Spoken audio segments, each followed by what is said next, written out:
Eagles are the very best team. EAG. EAG-LES, Eagles are the very best team. EAG.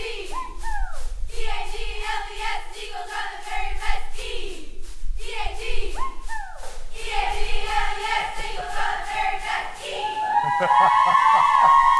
Thank you very much to the Grand Rapids Christian cheerleaders for welcoming us back to 13 on Your Sidelines.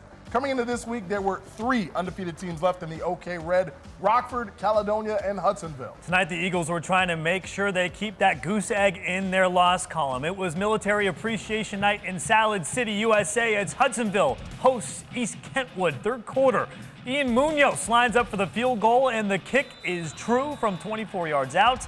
Hudsonville still trails. It's 14-10.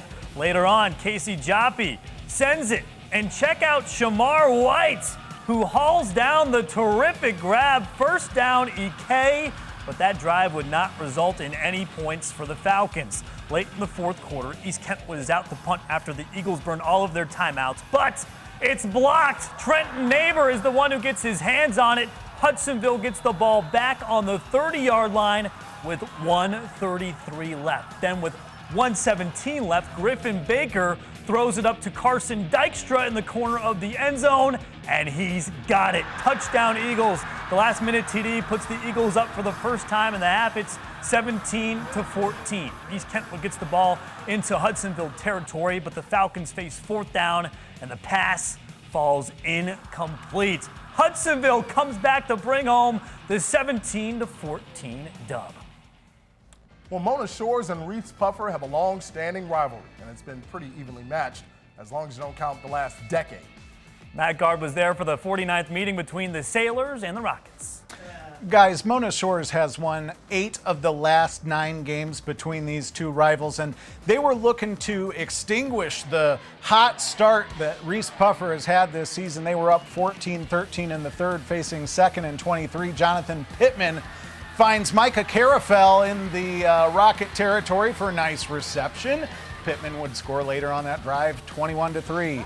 We're showing you a punt. You know that means something bad happened. Bryce Ross mishandles it. Carafell is there to pick it up for the Sailors, and they are looking to take advantage of that mistake. They go option pitch to Andrew Baker. He's going to get some good yardage, put it near the goal line, and Jonathan Pittman is going to take the score from there. Mona Shores beats Reeths-Puffer 28-10. Both of these teams are 2-1.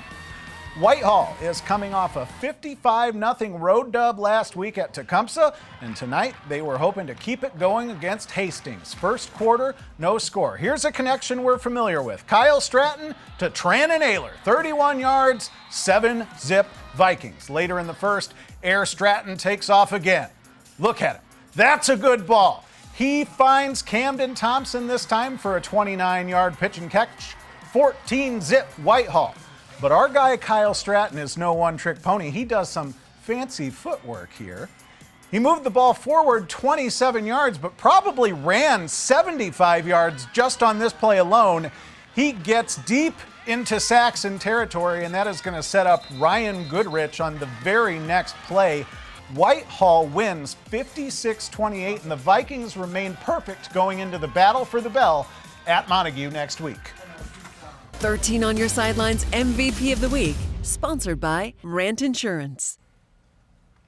It's time to hand out some hardware. But before we introduce you to our 13 on Your Sidelines MVP of the Week, let's remind you of the nominees. Week 2 of high school football in West Michigan is under wraps. So let's meet the guys who shine the most under those bright lights. Our first MVP candidate was running all over the field on Thursday night. Wayland running back Kahari Purifoy was leaving the Holland Christian defenders in his dust. On just 8 carries, the Wildcat senior ran for 290 yards and 4 touchdowns. One of those runs went for 84 yards. Purifoy was a big reason why Wayland took down the Maroons 42-28. Our next MVP candidate was as close to perfect as it gets on Thursday night. North Muskegon quarterback James Young threw for 390 yards and 4 touchdowns in Week 2. But this is the kicker. He threw just 1 incomplete pass, connecting with his targets on 19 of 20 throws. The Norse won big over Muskegon Catholic Central, 41-21 on the juniors' huge night. Candidate number 3 comes to us from Montague High School, also on Thursday night. Wildcats wide receiver Paul Olsen snagged 6 receptions for 184 yards and 2 touchdowns. Both of his TDs went for more than 70 yards. The senior played an important role in Montague's 39-34 victory over Ravenna. Our 4th and final MVP candidate no doubt had the play of the week and maybe even the play of the year. That would be East Grand Rapids senior Tommy Cavanaugh. The Pioneer star hauled in a 30-yard touchdown reception with no time left on the clock to stun the defending state champion South Christian Sailors 23-21. And our MVP is Montague's own Paul Olsen. Congratulations on winning the 13 on your sidelines MVP of the week. Just what did you think of your performance last week? 2 touchdowns. It was pretty exciting. Obviously, I was thrilled to come out with the win, and yeah. Nice. I got to ask about this offense because you guys have some size at receiver on this team. It seems like you got a lot of opportunities to just throw the ball up there and let you all make plays. Is it really fun to have, this type of offense where it just seems like just throw the ball up there and you guys are going to come down with it? Yeah, it's fun to just know that we're always gonna be able to create something no matter what. Just throw it up and let me or Isaiah go get it. So both of these touchdowns were long touchdowns and pretty close back-to-back to each other. Were you out of breath after this, or what were you like? I mean, were you just huffing and puffing on the sideline? Because I know I'm huffing and puffing, just running down those sidelines, just shooting the games. Yeah, I mean, I was pretty tired, but I'm used to playing both ways whole game anyways, so. What do you like better, offense or defense? I would say offense. I like scoring touchdowns too. I was going to say, offense is the glory, right? Yeah. I know there's always more important things with the Montague football program. You guys want to win championships, you have playoff aspirations, but you're looking forward to that game next week in the Battle of the Bell. How big is that rivalry, obviously, with Whitehall? I mean, it's huge. It's by far the biggest game of the season every year, but it's just like every other game at the end of the day, and just got to go out there and get it done.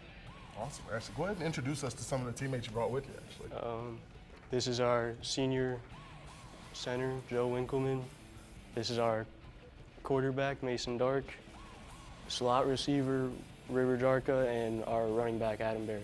Awesome. Well, congratulations, Paul, on winning the 13 on your sidelines Week 2 MVP of the week. Very well deserved, and we're excited to see you next weekend. The highlights coming up, too. Definitely. We'll show you how those Cats did in just a little bit. So how would Paul and the Cats fare tonight against Orchard View? Stick with us, because like we said, we got those highlights coming up later in the show. But first, Grand Rapids Union looks for its first ever win against Zeeland East as the Redhawks host the Chicks. And could Northview stay unbeaten? The Wildcats make the trip to Greenville to take on the Jackets.